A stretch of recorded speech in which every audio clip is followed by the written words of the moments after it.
may short circuit na sa loob ng ating CDI. So hindi na okay yung ating CDI.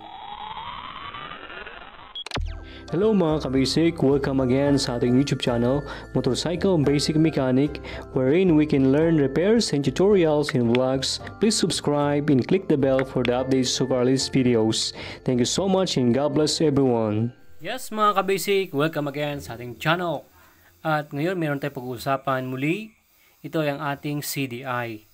Itong Capacitor Discharge Ignition. Yun po yung ibig sabihin yan sa mga hindi pa nakakalam. But anyway, una sa lahat, gusto kong pasalamatan lahat ng mga subscribers natin dyan. Shout out sa inyong lahat. At sana tayo ay matuto sa pag-DIY, sa pag-ayos ng ating mga motor.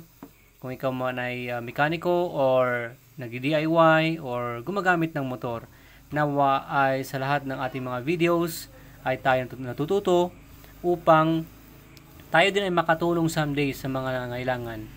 So, itong channel natin ito ay para sa lahat ng gumagamit ng motor. So, ang CDI natin ay may dalawang klaseng CDI. Ito yung battery operated na CDI at saka yung AC operated na CDI or primary coil operated na CDI.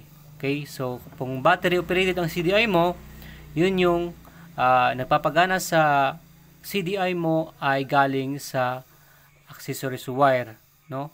Nagaling naman yun sa ating live wire na nakakonect sa ating battery. Kaya battery operated. Yung primary operated, yun naman yung meron siyang primary coil sa stator niya at yung primary coil or yung wire na yon diretso dito sa ating CDI. Yun naman na nagbibigay ng power sa ating CDI. Hindi siya galing sa battery natin. Okay. So, ayun yung basic na about sa dalawang klaseng CDI natin. So, itong hawak ko ngayon ay ito ay galing sa TMX 155. Okay. So, easy to, no? Alternating current na CDI. So, galing mismo sa primary coil ng stator natin. So, unang-una sa lahat, dito sa pinakababa niya, ay ito yung ating primary coil. Yung galing sa stator natin na black na may stripe na red, diretso dito yan sa CDI natin. Yan, siya yung input ng ating CDI, yung source ng ating CDI na kuryente. Okay? Diyan yan. At dito naman sa taas, ito yung kill switch. Ibig sabihin, ito yung napunta sa ating ignition switch natin. Kaya pag in-off natin yung ating ignition switch, so magkukontak yung kill switch na galing dito at saka ground doon sa ating body ground natin. Kaya na-off, pinapatay niya yung CDI natin na hindi na siya mag-produce ng kuryente. Ganun mga kabasic. So ngayon next ito yung ating dito sa next dito sa side. Sa right side, ito naman ay yung ating ground natin. Okay? Ground yan at sa kabila ay grounded. So, yung isa dito, merong connection. Siyempre, yung isa reserve or walang nakakabit dito pero parehas silang ground yan sa baba. Okay? So, ito sa taas naman, siyempre yung ground napakahalaga yan. Galing yan, nakabody ground yung ating CDI. So, sabihin ko maya ano yung gamit niya. Okay, so kaya nga may ground ng CDI kasi hindi magpa-function ang ating CDI kung walang ground. Ang mga yan. Hindi magpa-function lahat ng mga yan, ang ating CDI kung walang ground. Alright? Next, dito sa taas. Ano naman ito sa taas? Ito yung ating papunta sa ating ignition coil. Ito naman yung output ngayon. Okay, output ng ating CDI. Okay, tutungo to mismo doon sa pinaka positive ng ating ignition coil. Ito, okay? So, diyan lumalabas yung nadagdagan na power na kuryente na galing sa ating stator. Diba? Papasok sa dito yung kuryente natin. Okay, ko-convert ng ating CDI with the capacitor, lalakas siya. Ito naman yung ibabato niya sa ignition coil natin. Okay? na mas malakas ng kuryente. Okay? Next, dito sa pinaka-side, ito yung pulsar natin. Napakahalaga dahil ito yung nagbibigay ng timing dito sa ating CDI upang maglabas siya ngayon ng kuryente. Okay? Dito sa ating terminal dito na papunta ng ignition coil natin. So, itong pulsar na ito, galing to sa ating stator. Okay? Ito. So, itong ground, syempre, galing din yan sa ating stator. Diretso din dyan. So, yun, tapos na natin ma-discuss or malaman kung ano ba yung mga terminals na ito. Okay, ngayon ay sabihin ko muna yung logic na kung paano natin i-check ito gamit ang ating multimeter tester, no? Dito yan. Check natin mamaya. Pero, ang logic dito sa pag-check ng ating CDI, okay, ay itong ating ground yung pinaka base natin na kung saan dyan na natin ilalagay yung ating test probe, yung negative test probe natin na parang siya yung pinaka-base para i-check natin yung mga ibang terminals ng ating CDI. Kung meron na ba itong grounded na circuit sa loob or wala.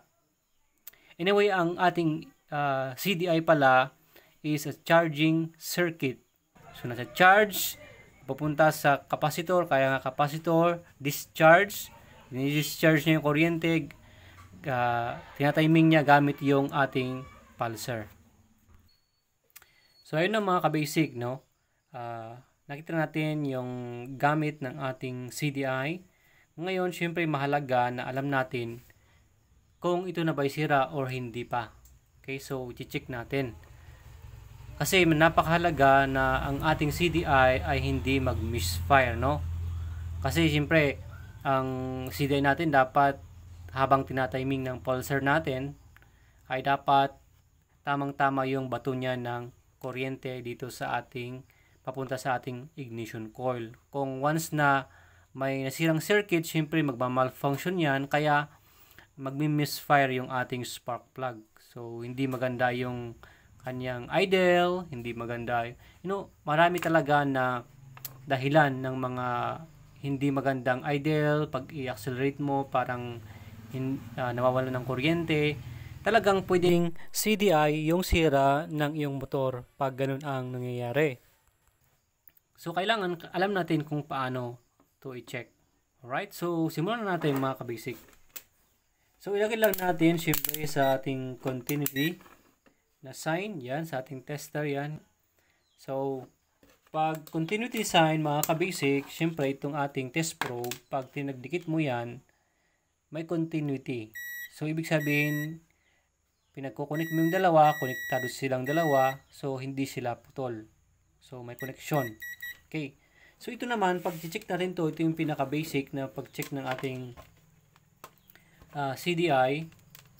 Syempre, itong ating negative, okay, itong dalawang negative natin, dapat ito ay hindi siya konektado sa bawat sa bawat terminal natin dito, no?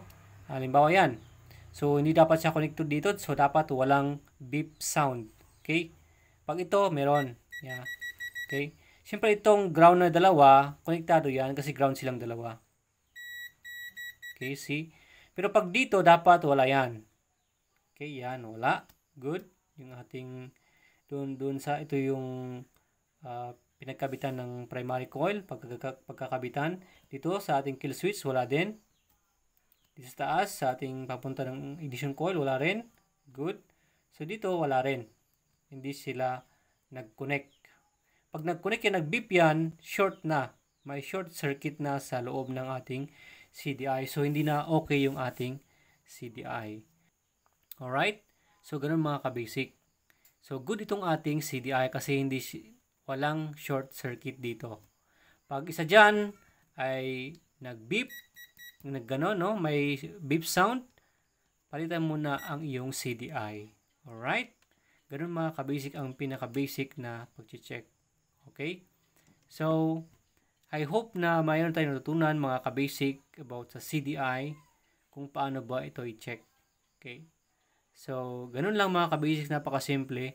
Ang ating negative pala, alright, yan. So, hindi siya konektado sa bawat terminals na yan. Pero, siyempre, itong negative natin, kailangan ng ating mga terminals pag umaandar na, no, ang ating motor. Kasi hindi pwede na walang ground ang CDI. Once na tinanggal natin yung ground natin, hindi na rin gagana lahat yan. So, ibig sabihin, ang ground natin mahalaga yan.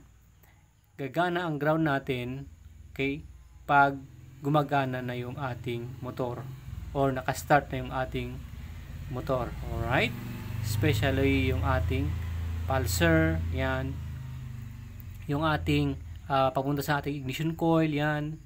Dapat ay may ground yan para siyempre gagana. Kasi kung wala na, no? Hindi gagana. Alright? Ganun lang mga ka-basic, no? Ang mag-check sa ating CDI. Siyempre meron din mga manual na paraan. So marami namang paraan. Especially yung mga kasama natin mga mekaniko na may mga magtinding mga technique. Okay? Kailangan na marami tayong alam kung paano i-check. Siyempre pag nakakabit to sa ating motor, dapat marunong din tayong mag-check. Okay? Kasi pwede yan sa stator ang sira, CDI, or ignition coil, or kung saan man, or spark plug. Ayun. So, maganda. Meron tayong idea patungkol sa ating CDI. Ayan. Original pa ito, no? Mga ka-basic. Okay. So, sa mga battery operated na CDI, disim lang din. Hanapin nyo lang yung ground na part doon sa terminals niya. Then, continuity test nyo din yung mga terminals niya. Kung may nag-short doon, may nag-beep, ay, nako. Sigurado na hindi na okay yung ating CDI. So, ayun lang mga kabisik. God bless sa inyong lahat. At, again, maraming salamat sa inyong suporta.